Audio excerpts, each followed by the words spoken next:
Hello friends, welcome to DataMaking.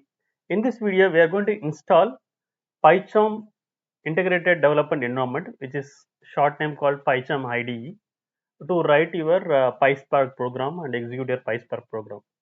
The prerequisite is you should have Spark installed on your machine, which actually in turns requires Java and Scala and Python to be installed on your machine. If you have not done, please follow my previous videos in the playlist. I added all the videos so that you can follow that. So now let's get started. First thing is just go to the google.com, uh, try Pycharm download, and then the link will open. Click on the download Pycharm. So Pycharm provides professional edition as well as community edition. Professional edition is basically you need to pay for it. So we'll just go with the community edition. So you see, so I'm installing this Pycharm on my Windows operating system, which is Windows 11. Same steps for Windows 10 as well. Uh, just go to the community section and click on download. So it is going to download the id of size 379 MB. So based on the internet bandwidth, the utility will or installer will get downloaded. So I'm using a broadband, so it is downloaded very fast. So okay, so the software is downloaded on this machine. Just double click the community edition, Pycharm community edition. So once you double click, it is going to launch the Pycharm installer. It is going to prompt you a message saying that user account control. Do you want to allow this app to make changes to your device?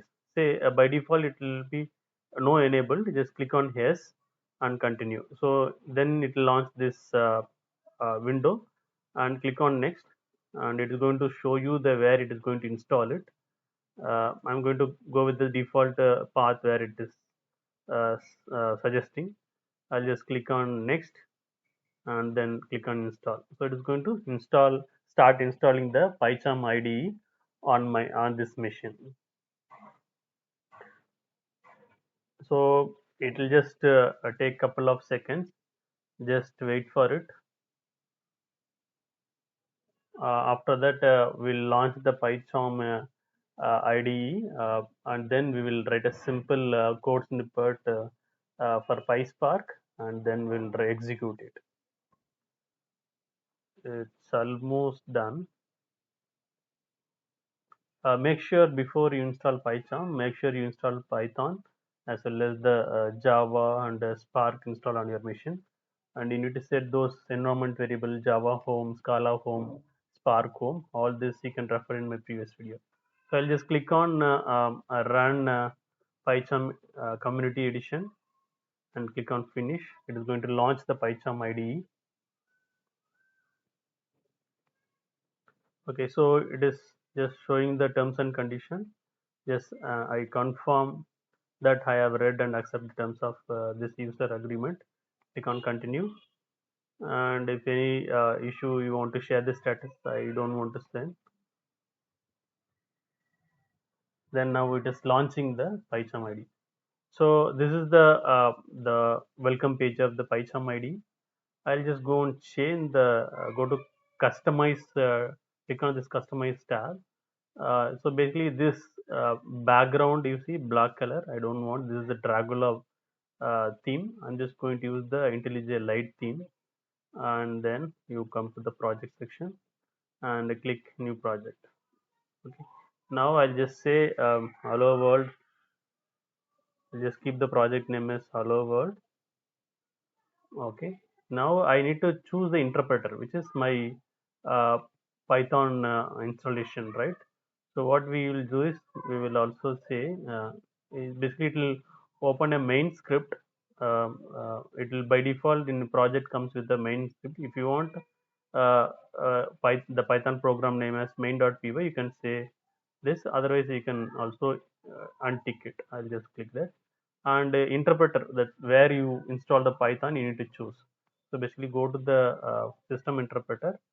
my just Python is installed on this location. Let me check this.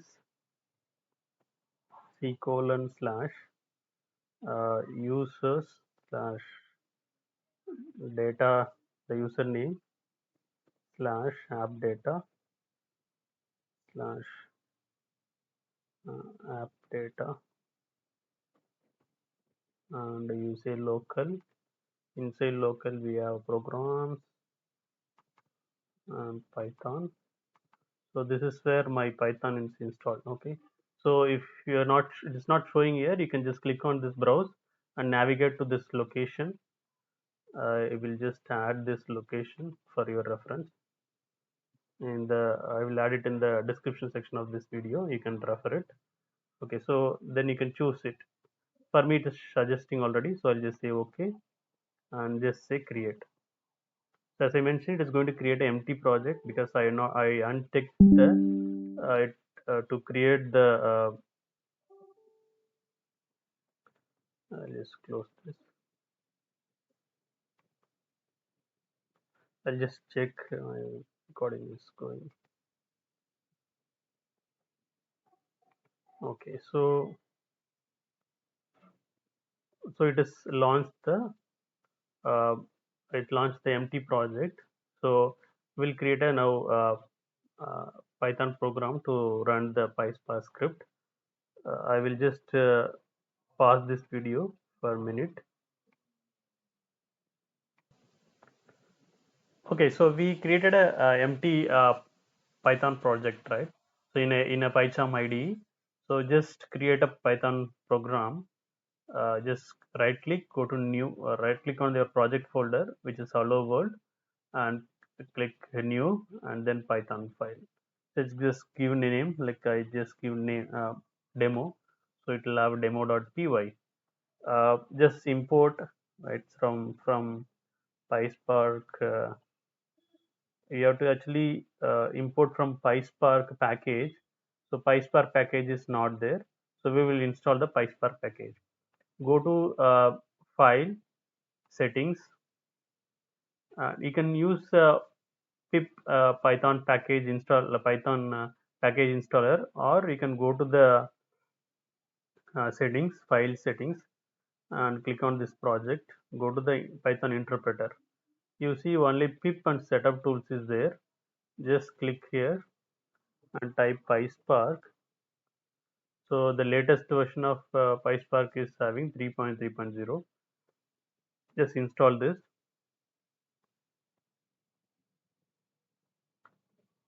So based on your again the internet bandwidth, right, it will take some time to install the Python package, sorry, PySpark package.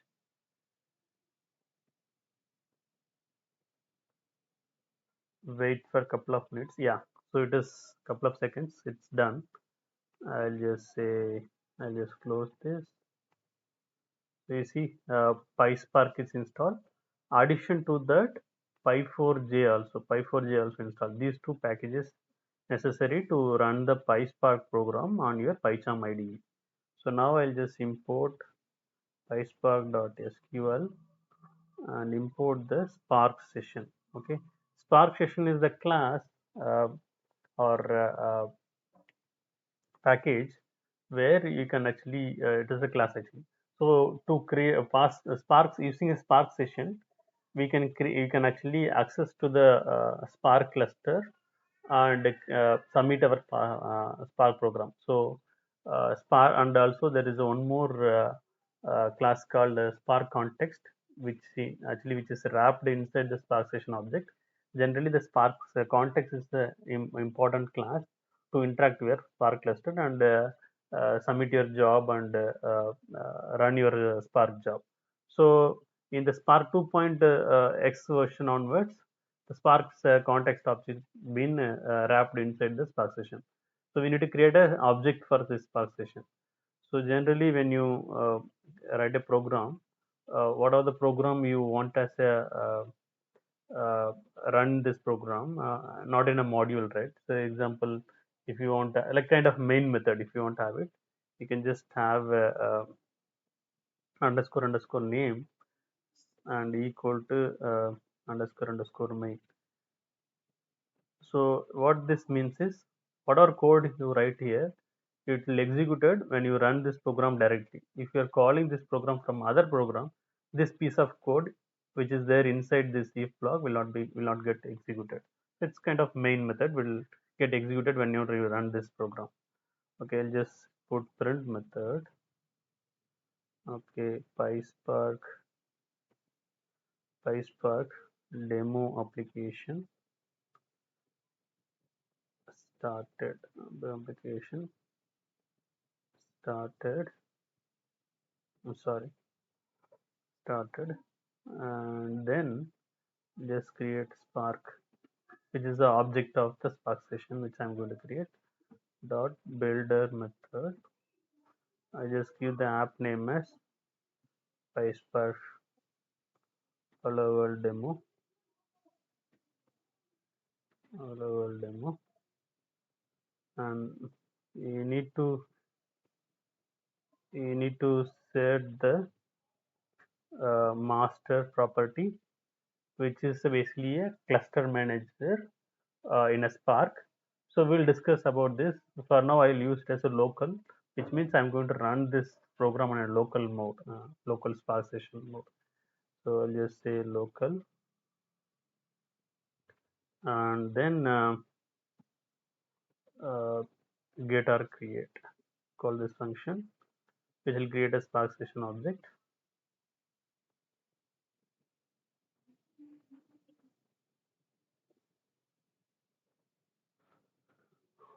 Okay,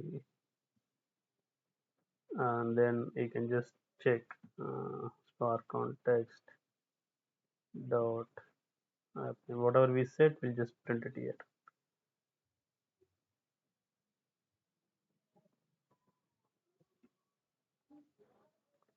Okay, let's do this, and then stop the Spark context after the finally, and then I'll just print the message saying that PySpark application is completed.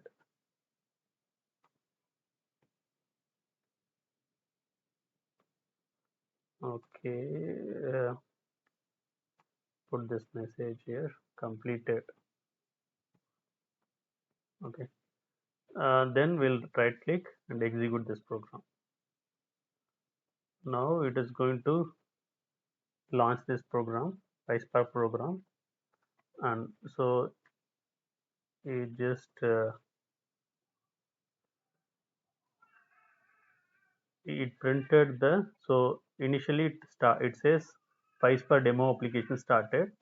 Then the Spark session object is created where we set the application name as PySpark Hello World demo, that we are retrieving using this Spark context, Spark session and Spark context object, accessing this application name property.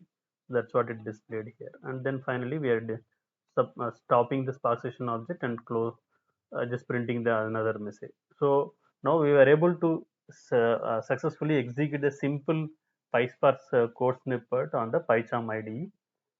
We will start other installation of other components and execute other programs in the future videos.